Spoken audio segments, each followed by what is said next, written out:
news and views. So, key question I always get asked every time. I'll be out there, so I'll answer it now so we don't have to do it again and again. What's the current state of the market? Obviously, a little bit up and down. There's this Brexit, no, what is it? Lexit? No, what was it? Okay. No, Brexit, that's it. We've got changes in Europe, you know, within political landscape. We've got the US changing. You've got Trump in charge. It was crazy being there last week. The thing is that they're so divided, it was weird, if I'm honest. And all that does influence recruitment activity, obviously. But as a specialist area, we're actually insulated from it in a little way, because it's not like I'm going to get a phone call one day. I wish I dream of that day when I get a phone call. Mike, we'd like 5 group treasurers, please. God, that'd be my best Christmas ever. But I get a call and it's just one treasurer. There may be, as we move down, a couple of assistant treasurers in any typical model, and then you've got analyst level people as well. But there is constant turnover. Obviously, as you move up in seniority, there's less. Junior end of the market has been busy. Dan, my colleague, covers the European markets, right? So make sure you all talk to Dan afterwards as well. And we have got business cards at the back, so you can actually talk to us as well.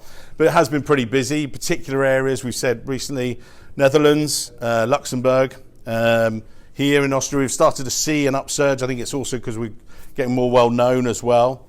The US has been coming back. But one of the key drivers over all of this, I found, certainly from CFOs, is that they've said they wanted treasurers that have a real clarity over, or getting clarity over the risks they face, particularly with things like Brexit happening and all the external turmoil, if you like, rather than the internal. And they've wanted more controls so that they know exactly where they stand. Senior levels, there has been good activity, but very specific skill sets are being requested. Again, I was interviewed the other day and someone said to me, you know, what did I see when people were asking for treasurers? It's quite an interesting one, really. I get a CFO or FD will say to me, Mike, I want a brand new treasurer. I'm like, yes, we want a really new person, new ideas. We want straight through processing. We want blockchain. It's like they've swallowed literally a couple of the conference brochures in some ways, and regurgitated a bit. And then I said, oh, fantastic, it's a great opportunity to refresh things. And then we get to the end, I said, you've got job description. Yeah, no problem. Bottom drawer, out it comes, 5 years, blows off a bit of the dust, crosses the date and hands it back to me. So it fills me with dread, that sometimes. We are seeing a change there, so it is actually helping. And I've been asked as well at the conferences, have I seen your role as treasurers change? And I wouldn't say necessarily it's changed over the past few years, because you've always been experts in areas such as risk management, foreign exchange, bank relationships, and IT and systems. But what I've noticed is that you're having to balance all those things with all the other stuff that's on your plates. Sometimes you might have been seen as a more specialist area, but you're still being asked to be the solution to your CFO's problems, be the paracetamol, if you like, for their issues. And they want you to take away that headache whilst also spinning all the other plates. It's a challenging role being a modern treasurer, so come and talk to me if you do need more advice on that. But I don't think it's easy, but a good way of looking for all of that is to talk to people like myself, to look at LinkedIn, to gain all that new knowledge. Now the other question I get asked, a couple of people ask, salaries. So, we have for you, and I think I mentioned this to Jan Martin, some hot off the press news. We do a salary survey. It's a very little known website called treasurysalary.com. Yeah, try and remember that. Bit of controversy. 72% of you lot are happy. So if we look at that, that's right. So 28, yeah, just that row.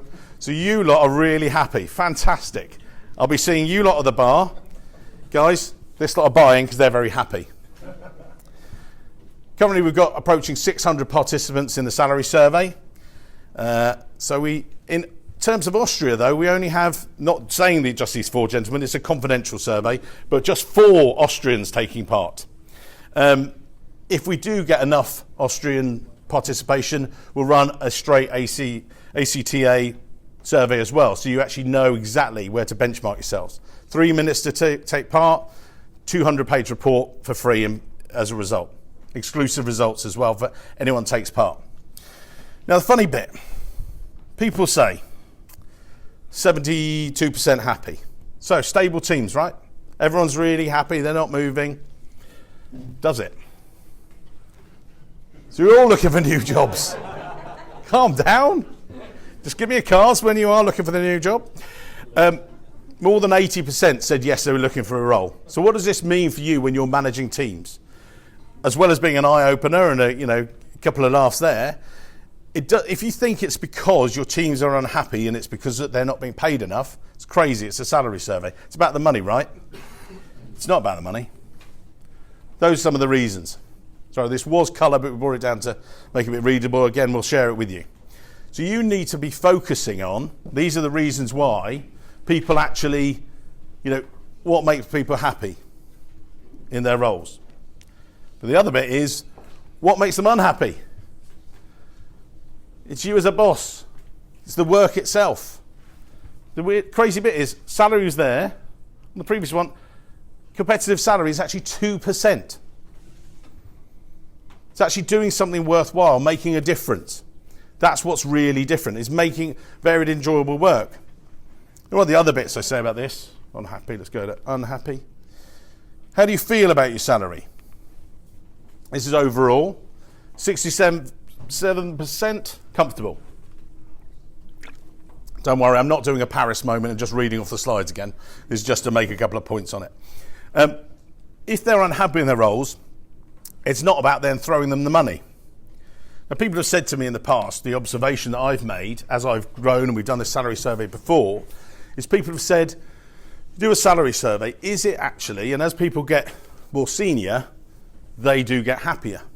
So all the treasurers are really happy, treasury analysts are really unhappy at the bottom of the pile. That's not it. That's not the actual reason. What's happened is when I've interviewed people and spoken to them, it's about empowerment. And it's about self-actualization within your roles and being directed by yourself. What I mean by that is, most group treasurers, I was talking to Nick Taylor, Group Treasurer Schroders recently, I talked about this again on the podcast, he generally meets his boss about once a year in a formal setting, and they define the goals for the year, and every quarter they have a quick catch-up over coffee.